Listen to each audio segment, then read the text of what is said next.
LED ធំនៅក្នុង studio ស្ទើរបញ្ចេញម៉ាស៊ីនត្រជាក់ហើយសូមបញ្ជាក់ថាបន្ទាប់ពីការប្រកួតចប់នៅ studio បឹងស្នោបាទទូទៅយន្តមានការប្រកួតចាប់ពីម៉ោង 6 មួយទៀតហើយមានការប្រកួតលក្ខណៈអន្តរជាតិដែរបាទកម្មវិធីនៅនោះមានកម្មវិធីកីឡាករកែតម្រង់នៅឡុងស្ពីបាទគូទី2ដែលជាគូអន្តរជាតិទឹកទី1រងវត្ត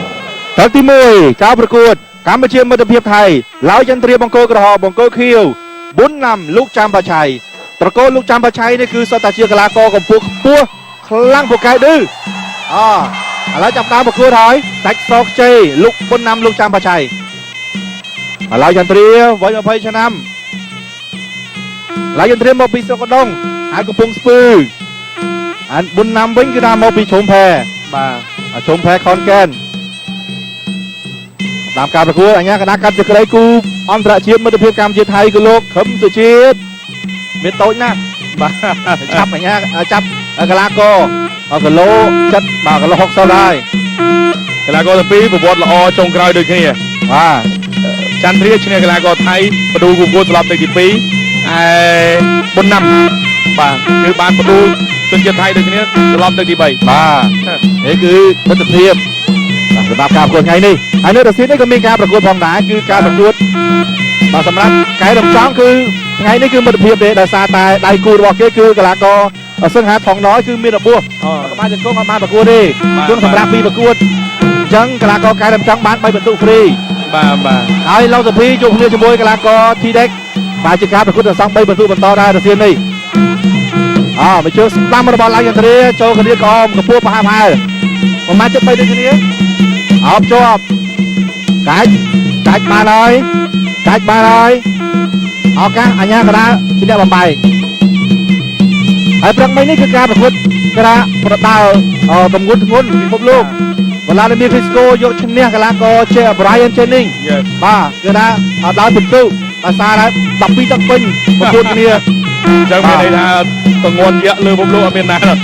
អាចយកឈ្នះ Crisco បានទេបាទអីអូយបាទឡាយយន្ត្រីចេញក្រៅសងវៀនមកចំហៀងខ្លួនអត់បញ្ហាទេទឹកទី1ហើយកីឡាករមកពីប្រជាជាតិថៃខនកែននេះក៏អត់ទាន់បានបង្ហាញបាច់គុណអីក៏រំជើបជួយដែរទឹកទី1កំពុងតែសើជាមួយឡាយយន្ត្រីគឺជាកីឡាករកំពូលហើយប្រវ័យក្មេងអីអើយមិនស្រួលទេបាទជើងឆ្វេងអីមិនវេធាក់មួយទៀតរបស់កីឡាករប៊ុនណាំលោកចាំបាឆៃឆ្វេងមួយជើងទៀតធាក់ឆ្វេងមួយទៀតឡាយយន្ត្រីចូលគៀតតឆ្វេងគ្រាកកក្លេចកងស្ដាំឆ្វេងបុកចូលទៅវិញអញ្ញាកណាកំពុងតែត្រួតពិនិត្យប្រយ័ត្នប្រយែងមែនទែនខ្លាចចំប្រដាប់ការពារអូយបុកចូលចំគេហើយណាក្បាលពួរកីឡាករលេងមានក្បាលពួរមានតែសិចផេកគាត់ផេកខ្ញុំមកឲ្យគាត់ផេក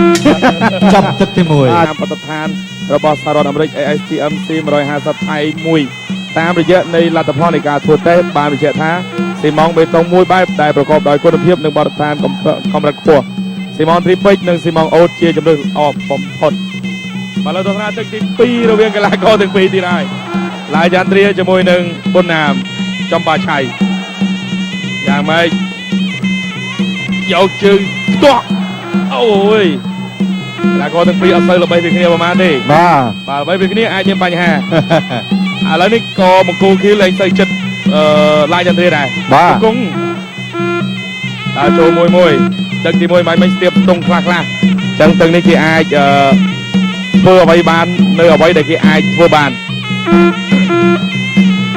ដើរចូលកែកមួយរឹងដូចគ្នាកីឡាករទាំងពីរបាទប្រហែលគ្នាទេមៀតកំពស់ឲ្យជង្គង់មួយទៀតចាប់កែកចាន់ព្រាតឲ្យគ្រូបង្គោលដើម្បីចេញពីខ្លួនទេយ៉ាងម៉េចហើយអញ្ញាកណ្ដាលកម្មវិជាតិញ៉ៃកីឡាករលោកបញ្ជាដល់ពេលកីឡាករធំជាងខ្លួនអញ្ចឹងមុនញ៉ៃគាត់យកជើងទៅខ្ទាស់សិនបាទដើរចូលចាត់ត្រៀមប្រើកណ្ដាប់ដៃមួយឲ្យជង្គង់មួយទៀតអីយ៉ាអាចប្រើទឹកទី2នឹងទេអត់ទាន់ដឹងព្រមបង្គោលគីក៏ខ្លាំងដែរចាប់កាយចូលឡើងឲ្យជង្គង់ស្រាលដើម្បីទប់ចាន់ត្រៀមជង្គង់មួយទៀតចាន់ត្រៀមកំពុងពូកជង្គង់បន្ត រុញផ្អាប់ជង្គង់មួយទៀតអូហូមិនធម្មតាទេបាទជង្គង់ច្រើនមិនអាចធាត់បានទេបាទឡាវចន្ទ្រាបង្គោលក្រហមកីឡាករប៊ុនណាមបង្គោលខៀវ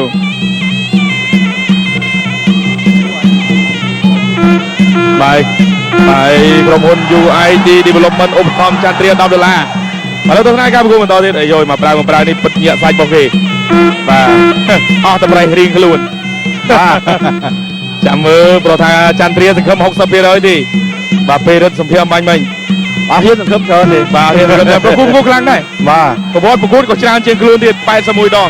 បាទសម្រាប់កីឡាករបង្គោលខៀវ81ដងគេចាញ់តែ15ដងទេឯចន្ទ្រា56ដងចាញ់តែ3ដងទេបាទល្អជាងល្អជាងបាទឥឡូវយ៉ាងម៉េចហើយរៀងបង្អន់បន្តិចហើយបាទវាយមួយសិនញ៉ាកីឡាញ៉ៃកីឡាករជាថ្មីបន្ថែមទៀតហើយកុំភ្លេចដែរថ្ងៃនេះគឺមានវត្តមានពេជ្រសេហាជាមួយកីឡាករថៃដែរបាទគូចុងក្រោយមួយជើងអត់ត្រូវល្អកែងឱកាសចាប់ជើងជាប់បែកជើងបដួលបាត់ទៅហើយនេះជាលក្ខណៈពិសេសរបស់ចន្ទ្រាចាប់ទឹកទី9 708 222 017 810 810បាទឥឡូវយើងបន្តទស្សនាការប្រកួតទឹកទី3យើងបន្តទៀតមិត្តភាពកម្ពុជាថៃខ្សែបន្តចេញពីស្ទីឌីយោបឹងស្នោពីទ្រុទូបៃយ៉នលោកស្ដាំឆ្វេងតតឆ្វេងរបស់កីឡាករប៊ុនណាំលោកចាំផាឆៃតតឆ្វេងមួយទៀតដើរចូលឡាយចន្ទ្រាតតឆ្វេងអូយបាយទឹកខ្ចាយអបជាប់កាត់ជើងបានតតឆ្វេងកាត់ផ្ដាច់អូយមកទៀតចំគេហៅថាដាំទៅរងបាញ់មិញជង្គង់ឆ្វេងមកឆ្វេងមួយទៀតរបស់ប៊ុនណាំលោកចាំផាឆៃតតឆ្វេងមួយទៀតអូយចាំកែងឆ្វេងមួយទៀតបុកចូលឆ្វេងមួយទៀតអីយចាំមិនទេឡាយចន្ទ្រាកំពុងតែរកការគៀបសង្កត់មែនទេតតឆ្វេងមួយជើងរបស់ប៊ុនណាំយ៉ាងម៉េចអាយមកនាទីផងបាទចន្ទ្រាចង់យ៉ាប់ហើយបាទអាយ៉ាបាញ់មិញចង់បែកភីតាមទឹកទី3នេះចូលមកដល់ប៊ុនណាំនេះសាប់យកឥឡូវជង្គង់ចូលមួយសងរបស់ឡាយចន្ទ្រាអូយឆ្វេងតាមរេតអាយ៉ាដូលហាមថែមអូអញ្ញាកណ្ដាលខំទៅជឿនលឿនអូបាទអញ្ញាកណ្ដាលលឿនរឹងមែនតើបាទសម្រាប់សុនណាំបាទអត់អីទេស្ថានភាពដូចជាស្រួលបួលវិញហើយអោបកកដូចគ្នាជង្គង់ឆ្វេងអោបជាប់ជង្គង់ស្ដាំចូលរបស់ប៊ុនណាំវិញប៊ុនណាំគ្រាជាប់ជង្គង់ស្ដាំចូលរបស់ឡាយចន្ទ្រាកាច់បោកអត់ដូលជាយាមកាច់អូឆ្វេងរបស់ប៊ុនណាំឆ្វេងមួយទៀត2ជើងឆ្វេង3ជង្គង់ឆ្វេង4ស្ដាំវិញម្ដង5-0មកវិញរបស់ឡាយចន្ទ្រាអូយបាទគ្រាន់តែអោបគ្នាជង្គង់ចូលចង់10ជង្គង់ហើយប៊ុនណាំនេះខ្លាំងមែនទែនប៊ុនណាំលោកចាំបាឆៃទឹកទី1ទឹកទី2ស្រាវស្រាវឥឡូវទឹកទី3វាយផ្ដាច់ឲ្យមើលទៅ